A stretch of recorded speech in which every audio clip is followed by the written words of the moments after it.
Dream a little dream of me. Welcome, kindreds. It's Jessica the Story Witch, and this is going to be an update on my depth year.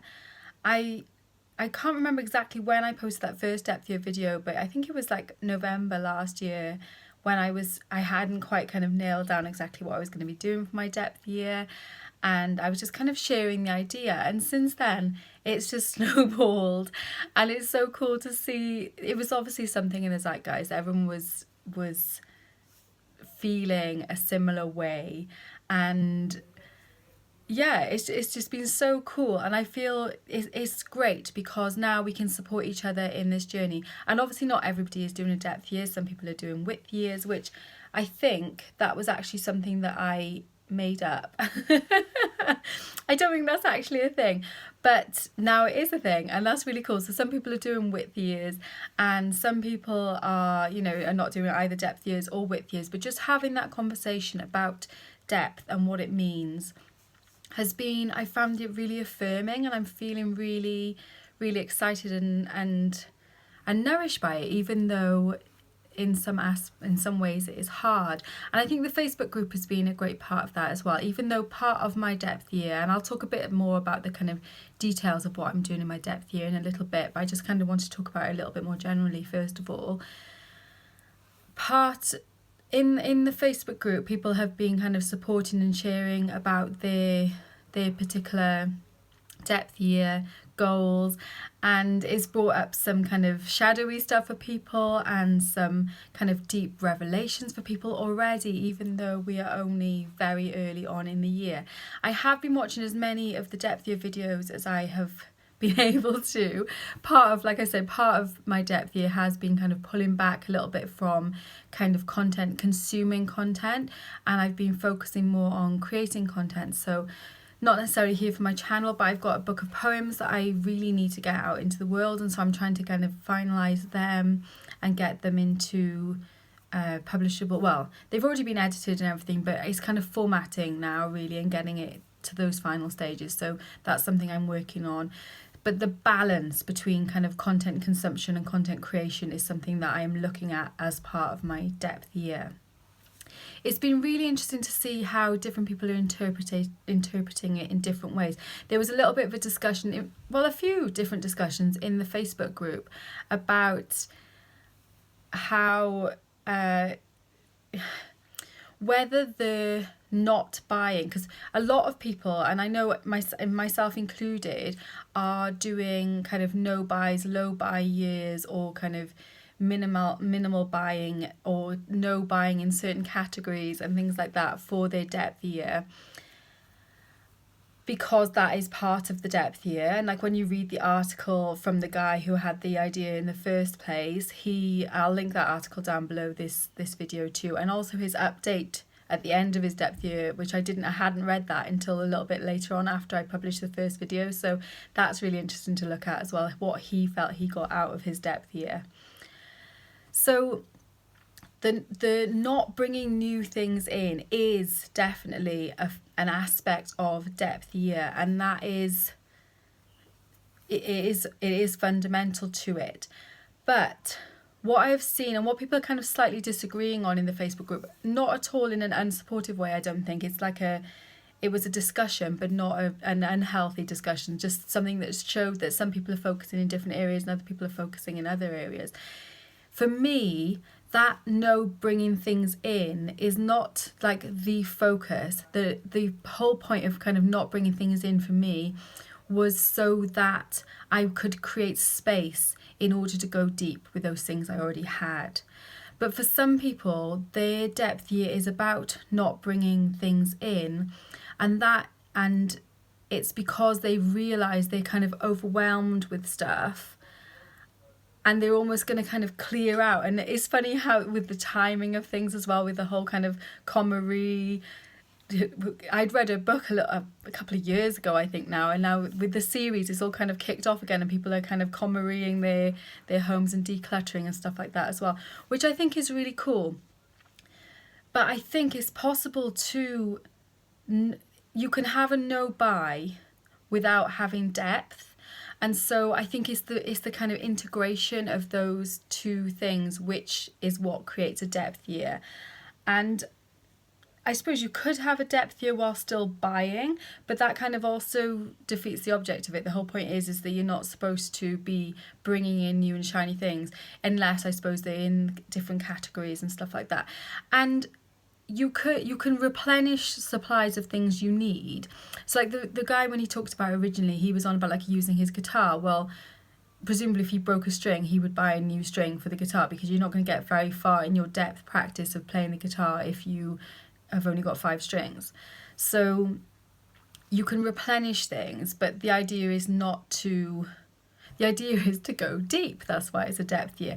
And I thought it might help to kind of have a look at some tarot cards in relation to that, because what I'm seeing, and there's been some really cool videos. Anya Esma did a lovely video about money shadows in relation to depth year, and Kellyanne talked about this as well. Kellyanne Maddox talked about why she is doing like low buy, no buy in certain categories and things like that for her depth year as well, and made some really great points about it.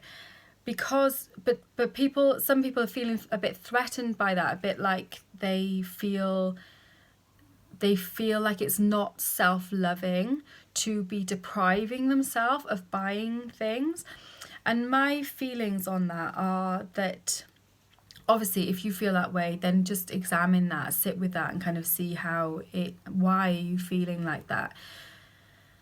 I'm seeing the no buy or low buy as being a nurturing thing.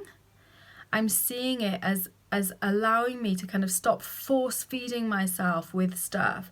You know, treating yourself with material things is not always the way to actually show yourself love. You know, that buying gifts, and you know, you can think about this in relation to other people as well, and then sometimes that makes that mind shift a little bit easier. Like if you love somebody, buying them loads and loads and loads and loads of gifts, and you know, sort of plying them with things, even if those things are things that they like and are interested in, that is not necessarily the best way to show that you love them. The best way to show that you love them is probably by spending time with them. And I think that, you know, I think that's interesting. I think that some people are kind of feeling around this kind of 4 of Pentacles, that the whole idea of no buy, low buy to create that space for depth is, it comes from a place of lack and a place of kind of concern of not having enough, like of missing out on things. And then it can almost make you hold on tighter to those things, which I think would kind of be counterproductive from a depth point of view. The way that I'm trying to come, like, you know, if you follow the story of this through, then we get, you know, after trying as hard as you can to hold on to the stuff, you are forced to leave it behind. And so this might feel like, you know, the depth year can throw up these kind of challenges of feeling of like missing out and feeling outside of all the good stuff is happening and you can't have it. But then where do you go? You know, you get to a place where generosity exists, where you receive gifts perhaps from surprising places. And the place where I want to be is, you know, getting here, where I'm starting to see the fruits of my labour, where I'm starting to see the seeds I planted deep in the ground are starting to bear fruit. And in even more so, this is what I feel like is the card which kind of sums up the depth here, is that kind of apprentice card, and that working hard and honing your craft and really going deep into what that means, you know, what that is, making those pentacles and staying focused. You know, he's making a pentacle and a pentacle and a pentacle and a pentacle. He's not making a pentacle and a cup and a sword. He is staying focused on that thing. He is staying deep. He's going deep into that, and that is why his pentacles are so wonderful, and why ultimately, you know, success and abundance is guaranteed.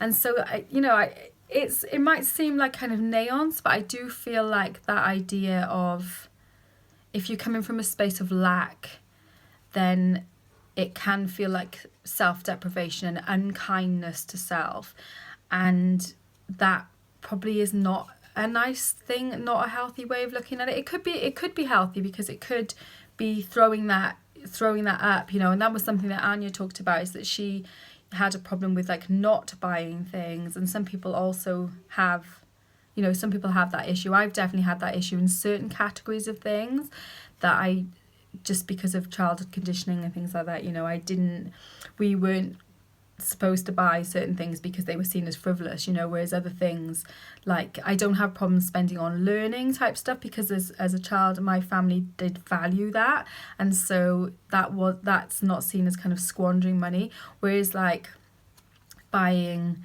things like clothes or shoes and stuff, no. So it's funny to sort of reflect on that and think how that kind of fits into my personal depth here, because I know in the last video I should have watched it back before making this video, but I just wanted to kind of come on, and I hadn't really thought it all through too deeply what I wanted to say. But I am going deep this year into, I think I did give some sort of kind of vague categories. I'm going to be going deep into tarot more. I'm going to do more with less decks. I'm having a deck of the month, as I always have, but I'm doing more spreads with that, because I'm using the Sasha Graham 365 daily tarot spreads, and I'm doing a spread every single day. Sometimes if they really don't kind of fit for me from the book, I have been doing spreads either of my own creation or doing a spread from, like, I've got a Barbara Moore tarot spreads book, which is cool as well, which I've been doing some spreads out of, but mostly I'm doing the 365 tarot spreads, and that's been really cool. It's not just the spread, but like on the page there's a little bit of information about a card and things like that, which is, it sometimes can give a little new insight into looking at that card, which has been interesting as well. So I've been making some notes on that. And so yeah, tarot is one of my things. And I'm going to go deeper into certain decks that I've kind of only skimmed the surface of, because I have got a few decks, like the Robert Place decks, that are kind of deep in themselves, and I've been using them, but I haven't like read the massive brick book that comes with them, and that I bought to go with them, and I want to. So that is something that I am doing. So yeah, I'm doing the 365 tarot spreads. I'm working through Mary Greer Tarot for Yourself again. I am, although saying that, because I'm doing the tarot spreads every day, I'm finding it more difficult to kind of find the time to add in these other things. So I am going to be looking at restructuring my time. And that again is where the not bringing new things in comes into play, the kind of clearing space. That is why I'm having to cut back on my Facebook time. I'm having to cut back on my YouTube viewing time, because if I don't do that, then what I'm cutting back on is like time with my family and my children, and I don't want to be doing that. I want to be spending time with them, and that's important. I feel like that is important. So I'm not watching as many videos. I am still watching videos. I'm still enjoying videos. I'm also not feeling like I need to comment on everything, so I'm kind of adding videos to my watch later, and then like while I'm doing jobs and stuff, I'm letting it run. So sometimes often I don't leave comments then, because like if you're in the middle of doing the dishes, you have to like dry your hands, pause the video, write a comment. It interrupts the flow of what I'm doing. So I'm finding ways of creating space time-wise as well as things-wise for the studies I want to go deep in. And tarot is one of those things, most definitely, that I am going deep into. And already I'm learning new stuff. When you've done something for quite a long time, you can start to feel, I can start to feel like, slightly jaded with it sometimes, especially with the same decks. You're like, I could do with a new deck, because I could do with having a different perspective on things and seeing a different take on these archetypes. And then actually I already had all the stuff I needed, which was what I suspected, which is why the whole kind of depth year thing appealed to me in the first place. So So yeah, I'm doing that with the tarot. I'm going to be working through the Queen Up tarot book as well, but I haven't gone back to that yet, just because of a like time factor thing with doing the spreads and stuff. I haven't had time for that right yet, and I want to get that poetry book out into the world. I want it to come out in the spring ideally, so I need to get that organised. I need to get my bum in gear to do that as well. And I only have very limited time in the week to do these things. I'm very lucky I'm very blessed in lots and lots of ways, in that my husband and I, we're both self-employed, and we kind of like work around each other, and I'm kind of full-time witch, but also full-time mum, because my children are home educated as well, so they're home, or we are out and about usually, rather than being home most of the time in the days. So my days are filled with doing things with them. So it's lovely, but it means sometimes that I haven't got the time that I would have if I was just self-employed and they were in school. So yeah, that's another challenge, but definitely one that I wouldn't change.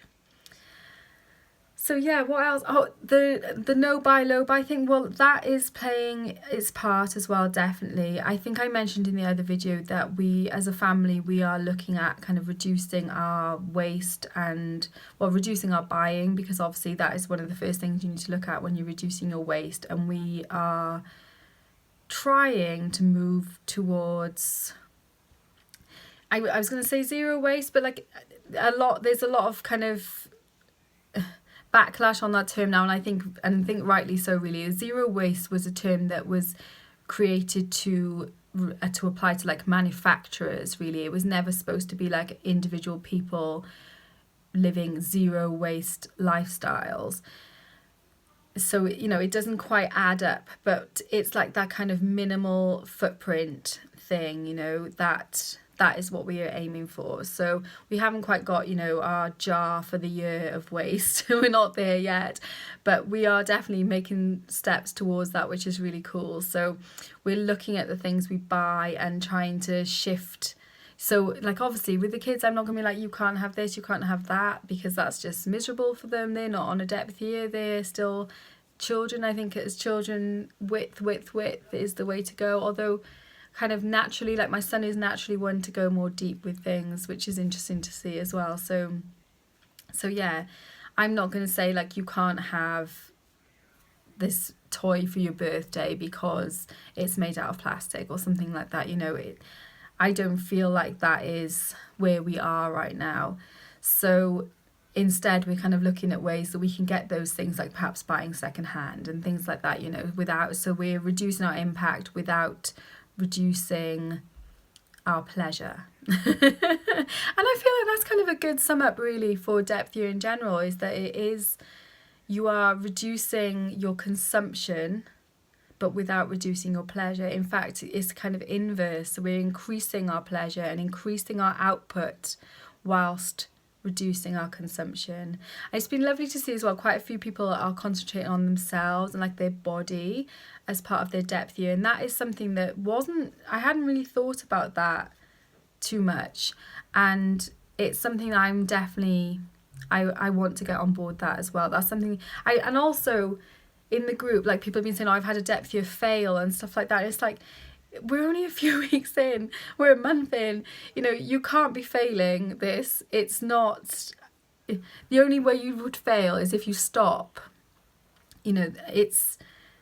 It's an ongoing process. It's a year. Or perhaps, like if you've set a smaller time frame, then it's a smaller time frame, and that's totally cool as well. Everyone can do what they like. But I don't like the idea of people kind of beating themselves up because they bought something when they said they weren't going to. But like, people are generally being really mindful about the things they're buying, and they're also, like I say, kind of clearing things out and stuff as well. So I think if you're kind of creating space, it's going to result in a shift in mindset that is actually going to ripple out far beyond this year. And that was what I loved about the article from the guy who kind of came up with it all together. His reflection on his depth year was actually really poignant, and a lot of what he said were the sort of things I feel like are the results I was hoping for, and that I feel like, you know, now I'm easing into it. I'm not finding it hard. Not buying stuff has not been hard. I did have a little splurge at the very end of last year in a kind of, I'm not going to be buying anything now, I'm going to buy these things. But apart from that, I've been really disciplined, and I've got plenty of stuff to be focusing on, so I don't feel like I haven't fully defined still. Like, I know with the tarot, that was something I want to be working on all year, and once I've got this poetry book sorted, I will bring in other projects of things that I want to go deep with as well. But I'm not going to, like, I've got so much stuff here, like kind of craft wise and things like that, but I don't think I will be doing anything like that this year, because I don't want to be spreading myself thin, because that is the whole, not the point of depth, you know. So I'm not gonna try and get better at crocheting or knitting. You know, my skills in those areas are pretty limited. I can like knock up a granny square or a scarf or something, but that is not, I'm choosing not to go deep into those things. And that's what I feel like is nourishing rather than lack and restricting, is that I can let myself off the hook for those things, and I can choose, right, what am I going to focus my attention on? Because my attention is such a precious gift, you know, it's something so valuable. Our time is so valuable. That is the way that we perceive the world. It's a temporal world, and where we place our time says so much about our priorities and about who we are. And that's what I feel like this depth year is about. So bearing that in mind, I'm going to cut this off here, because I don't want to be taking up any more of your precious time watching this video, and you can go and do whatever depth thing you are onto. Thank you so much for watching, and let me know in the comments how things are going with you, and you know, in the Facebook group and stuff. I am still popping in, and I am kind of around, but I'm just not, I've got things set up on my phone to stop me from being in Facebook for ages. I've got like an hour limit of Facebook every day on my phone and things like that, so it's contained, and that it feels good to me to be that way. But please do still share, because I am, like I say, I'm around, I am watching. I just might not be commenting. So warmest blessings. Thank you so much for watching, and I will see you very soon.